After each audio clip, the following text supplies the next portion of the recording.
Office जाने से पहले ही मेरे दिमाग में एक सवाल जो डेली रहता है कि आज भी जब ऑफिस जाऊंगा तो वही अनफॉर्मेटेड डेटा, वही अनऑर्गेनाइज्ड डेटा जिसको ऑर्गेनाइज करने में मेरा पूरा दिन चला जाएगा। अगर आपके भी जहन में ये सवाल रहता है तो अब टेंशन लेने की जरूरत नहीं है, क्योंकि मैं लेके आया हूँ इन सारे सवालों का जवाब। तो आज से इस वीडियो के माध्यम से मैं इंट्रोड्यूस करने जा रहा हूँ माइक्रोसॉफ्ट एक्सेल पावर क्वेरी यानी ETL टूल। यानी अगर आपका काम ऑफिस में 8 घंटे में हो रहा है तो इस टूल के माध्यम से आपका जो काम है वो 4 या 4.5 घंटे में हो सकता है। इस सीरीज में हम सीखेंगे पावर क्वेरी को बिल्कुल जीरो लेवल से और जानेंगे स्टेप बाय स्टेप इस पावर क्वेरी का पावर। अगर आपको भी लगता है कि ये सीरीज या ये टूल मेरे लिए सीखना जरूरी है तो जुड़ जाइए हमारे साथ एक्सेल की पावर क्वेरी सीखने के लिए, क्योंकि अगर आपने ये टूल सीख लिया तो इसके साथ आप अपनी लाइफ में एक नई स्किल है वो ऐड कर सकते हो। फिर चाहे आप एक स्टूडेंट हो या एक्सेल अभी सीखना स्टार्ट किया है, या अगर आपको एक्सेल आता है तो उसको एक एडवांस लेवल पे ले जाने की जरूरत है, या फिर आप अभी कुछ जॉब कर रहे हो तो जॉब में आपको स्किल ऐड करनी है, तो स्किल के साथ आपको अपनी जॉब में ग्रोथ चाहिए, तो ये पावर क्वेरी आपके लिए बहुत ज्यादा इंपॉर्टेंट है। तो इन सारे सवालों का जवाब जो सॉल्यूशन है वो एकमात्र है एक्सेल पावर क्वेरी। तो चलिए चलते हैं अपने कंप्यूटर स्क्रीन पे और जानते हैं कि why you should learn power query और व्हाट इज पावर क्वेरी।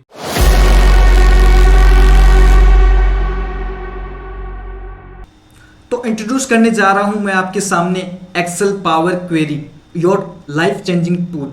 इसको मैं लाइफ चेंजिंग टूल क्यों बोल रहा हूं, इसके पीछे एक वजह है। जो एक्सेल लवर्स है, जो अपना पूरा काम एक्सेल में फंक्शन के थ्रू, फॉर्मूला के थ्रू करते हैं, अगर वही काम जितनी देर में वो करते हैं उससे 50 से 60% कम टाइम में वो काम हो जाए और उनका समय बचने लगे तो बिल्कुल बचेगा, गारंटी के साथ बचेगा।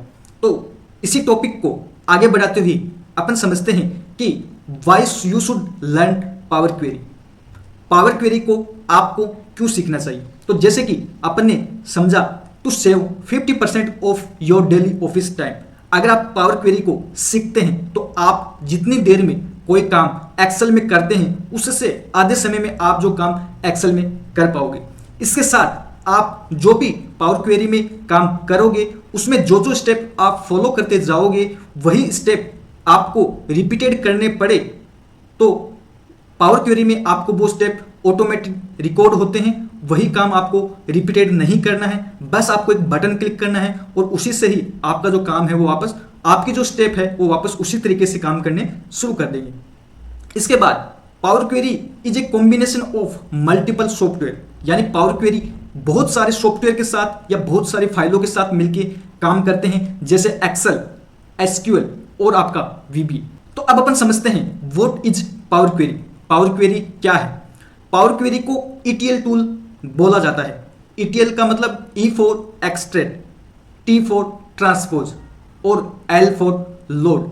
यानी ETL tool use for clean the data, यानी extract data from data source. जब आप किसी फाइल को एक्सट्रैक्ट करोगे तो उसका मतलब होता है E, यानी फाइल को एक्सट्रैक्ट करना, उसके डेटा को एक्सट्रैक्ट करना उसके डेटा सोर्स से। Then T for transform in power query. उसी डेटा को क्लीन करने के बाद, फॉर्मेट करने के बाद, डेटा को सही करने के बाद उसी डेटा को आप ट्रांसफॉर्म करोगे किसमें, पावर क्वेरी में।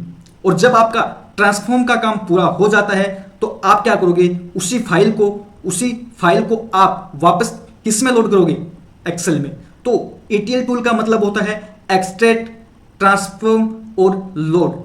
वापस आप एक्सेल में उसी फाइल को लोड करोगे जिसको अपन बोलते हैं ETL टूल। तो अब हम बात करते हैं डेटा को इंपोर्ट करने की बात। डेटा को इंपोर्ट करने पे आपके पास मल्टीपल डेटा सोर्स हो सकते हैं। एक्सेल आपके किसी भी लोकेशन पे हो सकता है। उसके बाद आपके पास कोई PDF हो सकता है, कोई फाइल है वो आपके फोल्डर में सेव हो सकती है, या कोई फाइल आपके वेब पेज पे है, या कोई फाइल आपकी शेयर पॉइंट पे है। ये सारी जो चीज़ें हैं ये सब के सब आप पावर क्वेरी में इंपोर्ट कर सकते हो। और बहुत सारे डेटा सोर्स जिनमें आप पावर क्वेरी में कोई भी टाइप की फाइल है वो एक्सट्रैक्ट कर सकते हो। तो डेटा को एक्सट्रैक्ट करने के बाद डेटा को आप ट्रांसफॉर्म करेंगे। ट्रांसफॉर्म यानी डेटा को क्लीन करोगे। इसमें सबसे पहले पाइवट कॉलम्स हो सकता है जो अपन ने एक्सेल में सीखा है। Unpivot columns, transpose data, group of data, splice column by delimiter, या फिर कन्वर्ट टू अपर केस, या फिर कन्वर्ट टू लोअर केस, या फिर ट्रिम वाइट स्पेस, या फिर कैपिटलाइट ईच वर्ड। इस तरीके से बहुत सारे जो डेटा क्लीनिंग में मेथड होते हैं वो सारा का सारा काम पावर क्वेरी में करोगे, उसी को अपन बोलते हैं ट्रांसफॉर्म डेटा। तो सबसे पहले अपन ने डेटा को एक्सट्रैक्ट किया पावर क्वेरी में, एक्सट्रैक्ट करने के बाद डेटा को ट्रांसफॉर्म किया, उसको एक शेप में लाए, उसके एरर्स को सोल्व किए, और वो सब करने के बाद अपना जो नेक्स्ट स्टेप आता है डेटा लोड करना। और लोड जब अपन डेटा लोड पावर क्वेरी में करते हैं और लोड करने के बाद अपना जो डेटा है वो वापस किस में जाएगा, जो अपनी फाइल है वो वापस उसी एक्सेल में ही जाएगी। यानी एक्सेल में जब वो फाइल जाती है और उसके बाद अपना जो डेटा है वो एक तरीके से पूरा रेडी हो जाता है। अब अपन उस डेटा पे चाहे तो रिपोर्टिंग या अपनी डेटा एनालिसिस वो उस पर कर सकते हैं। साथ ही साथ मैं आपको ये बताना चाहूंगा कि ये जो पावर क्वेरी है ये फ्री है बाय माइक्रोसॉफ्ट एक्सेल के द्वारा। यानी अगर आप अभी माइक्रोसॉफ्ट एक्सेल का वर्जन 2016, 2019 और ऑफिस 365 यूज कर रहे हो तो इसमें ये बाय डिफॉल्ट आपको मिलेगा। लेकिन अगर आप एक्सेल का वर्जन 2010 या 2013 यूज कर रहे हो तो उसमें आपको बाय डिफॉल्ट नहीं मिलेगा। आप उसके लिए या तो अपने एक्सेल का वर्जन अपडेट कर सकते हो, और अगर आप अपडेट नहीं करना चाहते हो तो उसमें आपको माइक्रोसॉफ्ट की जो ऑफिशियल वेबसाइट है वहां से जाके आप उसको एड इन कर सकते हो। और जैसे आप 2010 या 2013 में माइक्रोसॉफ्ट ऑफिस की वेबसाइट से अगर आप डाउनलोड करने के बाद जब आप उसको देखोगे तो वहां पे एक अलग से ही ऑप्शन बन के आ जाएगा पावर क्वेरी के नाम से। लेकिन अगर आप बाय डिफॉल्ट अभी 2019 और 2016 या ऑफिस 365 पे अगर काम कर रहे हो तो उसमें आपको अलग से पावर क्वेरी का ऑप्शन नहीं मिलेगा। उसमें आपको डेटा टैब के अंदर ही एक मिलेगा पावर क्वेरी और ट्रांसफॉर्म के नाम से, वहीं पे मिलेगा। उसके लिए आपको अलग से कोई भी ऑप्शन है वो नहीं मिलेगा। जैसे मेरे पास माइक्रोसॉफ्ट एक्सेल का 2019 का वर्जन है, तो अभी मैं आपको दिखा देता हूं कि अपन को इस वाले वर्जन में कहाँ मिलेगा पावर क्वेरी का ऑप्शन। तो ये जो मेरा वर्जन है ये 2019 का है। इसमें आपको यहाँ पे अलग से कोई पावर क्वेरी का ऑप्शन नहीं दिखेगा। इसमें आपको यहाँ पे जब आप डेटा पे क्लिक करते हो तो डेटा पे आपको यहाँ पे एक रिबन में दिखेगा जिसमें लिखा होगा गेट एंड ट्रांसफॉर्म डेटा। यही आपका यहाँ पे पावर क्वेरी का ऑप्शन है और यहीं से आप उसको यूज कर सकते हो। यहाँ पे जब आप गेट डेटा पे जाओगे तो आपके सामने यहाँ पे दिखेगा from file, from database, from other source, combination queries और बहुत सारे डेटा सोर्स, जिसमें से अपन इनको डेप्थ में स्टेप बाय स्टेप हर एक प्रोसेस है वो सीखेंगे।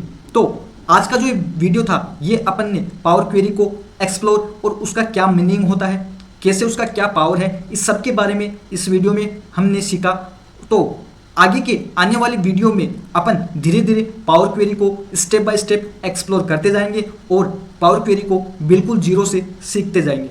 तो अगर ये वीडियो आपको पसंद आया और आप पावर क्वेरी को एडवांस लेवल पे सीखना चाहते हो तो इस वीडियो के साथ और इस चैनल के साथ आज से ही जुड़ जाइए। मिलते हैं नेक्स्ट वीडियो में।